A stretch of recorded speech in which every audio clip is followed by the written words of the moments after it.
पिछली वीडियो में हम लोग ने देखा था कि यार मैंने जो अपना लेनोवो का लैपटॉप था आइडियापैड स्लिम 3 उसकी अनबॉक्सिंग की थी। तो यार उसी को यूज़ करते हुए मुझे 1 मंथ हो चुका है।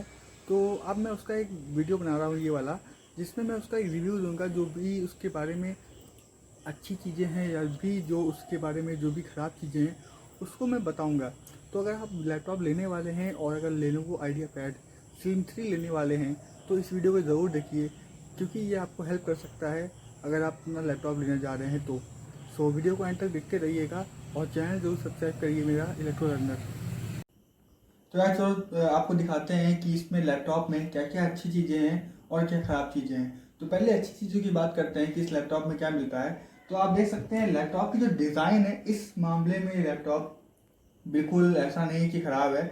आप दूर से काफ़ी अट्रैक्टिव भी लगता है और काफ़ी मतलब कि देखने में बहुत ही अच्छा भी लगता है। स्मूथ काफ़ी चिकना है।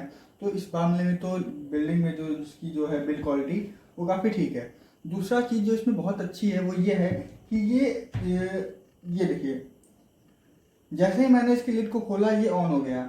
एक फीचर दिया हुआ है कि आप जैसे ही इसकी लिड को खोलते हैं तो ये ऑन हो जाता है और जैसे ही आप इसकी लिड को बंद करते हैं तो ये ऑफ हो जाता है। तो इसमें आप लोग को ऐसा नहीं कि पावर बटन दबाना पड़ेगा या वो करना पड़ेगा, उससे भी हो जाएगा। लेकिन ये एक ऑटोमेटिक फीचर इसमें काफ़ी अच्छा दिया हुआ है।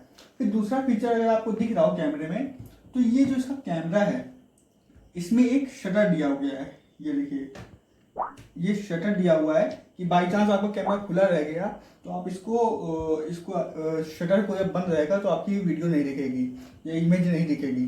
तो ये काफ़ी अच्छा है प्राइवेसी को देखते हुए। और यहाँ पे जो स्टिकर लगा है, अगर आपको विजिबल हो तो यहाँ पे लिखा भी हुआ है कि प्राइवेसी शटर का इसको जो है इस पर एक स्टिकर पे दिया भी गया है कि इस लैपटॉप में ये चीज़ मिल रहा है। दूसरी चीज़ ये है कि मैं इसको यूज़ कर रहा हूँ काफ़ी दिनों से, तो ऐसा बिल्कुल नहीं हुआ है कि लैपटॉप जो है वो लैग किया हो या जो भी हो। हाँ, बिट स्लो जरूर है क्योंकि इसमें हार्ड डिस्क पड़ी हुई है। एसएसडी पड़ी होती तो काफ़ी इसकी स्पीड अच्छी होती, बट 8 GB रैम और 1 TB HDD है, तो हम लोग को इससे अच्छा और क्या चाहिए।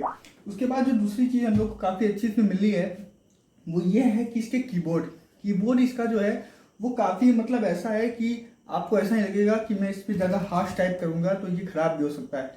ऐसे कोई दिक्कत नहीं, आप जैसे भी टाइप करोगे काफ़ी अच्छा है। तो ये थी कुछ अच्छी बातें। दूसरी अब बात करते हैं कि इसमें क्या क्या चीज़ें जो हैं मिस लगी मुझे, या आप लोग को क्या पता वो चीज़ चाहिए हो। तो पहली चीज़ तो मुझे ये मतलब ख़राब लगी इसमें कि इसमें जितने भी यूएसबी पोर्ट दिए हैं सब इधर लेफ्ट साइड में दिया है। But as a right handed मुझे इधर भी कुछ दिया होता तो काम चल जाता। लेकिन खैर वो तो इतनी बड़ी दिक्कत नहीं है, इधर कर लेंगे। फिर उसके बाद एक चीज़ इसमें मिलती है हम लोग को, वो ये है कि ये लैपटॉप जो है हम लोग का, उसमें जो है ये जो कैमरा दिया गया है, ठीक है, ये जो कैमरा दिया गया है इसकी क्वालिटी बहुत ख़राब है। तो इसकी क्वालिटी इतनी ख़राब है कि आपको देख के मतलब मन वो हो जाएगा कि इतना पैसा लगाने के बाद भी अगर ये वीडियो कैम और ये सब अच्छा नहीं है तो एक ये डिसएडवांटेज या फिर इसका ड्रॉबैक जो है वो लैपटॉप में काफ़ी है। उसके बाद दूसरी चीज़ ये कि हर वो इंसान जो लैपटॉप चलाता है रात भर या दिन भर, तो उसको एक कीबोर्ड में लाइट चाहिए होती है।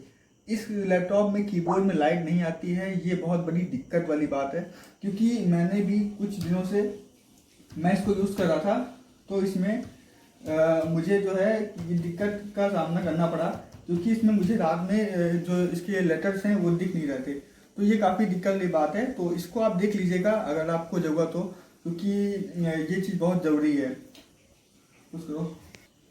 तो दो चीज़ और मतलब बची हुई हैं जो कि बहुत ही मतलब इम्पोर्टेंट है। तो वो एक पहली चीज़ तो ये है कि इसका वेट अप्रॉक्स 2.9 या 8 kg का दिया हुआ है, जो कि काफ़ी ज़्यादा वेट है।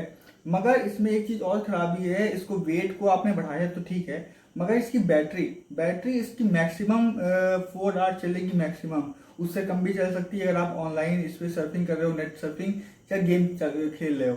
तो यार ये 3.5 घंटे भी हो सकती है, अगर माने तो 3 घंटे भी हो सकती है। तो इसकी बैटरी जो है वो काफ़ी दिक्कत वाली बात है। तो इसलिए अगर आप घर में इसको यूज़ कर रहे हो तो आप यही प्रेफर करो कि इसको आप प्लग करके ही चालू करो।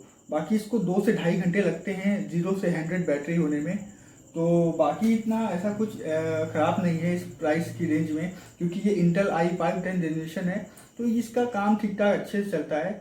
आप वीडियो एडिटिंग कर सकते हो और भी जो भी आपके सॉफ्टवेयर्स होते हैं तो वो सब अच्छे से रन करेंगे। तो ऐसा कोई मुझे लैग देखने को नहीं मिला है।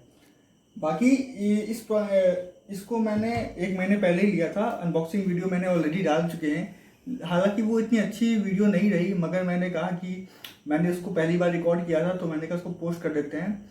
तो उस पर भी ठीक ठाक मुझे मतलब कि लोगों ने बताया भी है कि क्या क्या इम्प्रूव कर सकते हैं, क्या क्या इम्प्रूव नहीं कर सकते हैं। तो उसको आप ज़रूर देखिएगा। और यही था इस वीडियो का, इस लैपटॉप को लेनोवो आइडियापैड स्लिम 3 का एक छोटा सा रिव्यू। तो आई होप कि आप लोग को ये हेल्प करे। और बाकी चैनल को सब्सक्राइब कर दीजिए, लाइक कर दीजिए अगर पहली बार आए हैं तो। और जो भी आपको सजेशन हो कमेंट करके बताइएगा ज़रूर। बाकी मेरा चैनल जो है बेसिकली वो इलेक्ट्रिकल की चीज़ें पोस्ट करता है, मगर ये मैंने खुद लिया था तो मैंने कहा पर्सनल चीज़ जो है उसको एक्सपीरियंस आपको शेयर करें। So thank you for watching my video.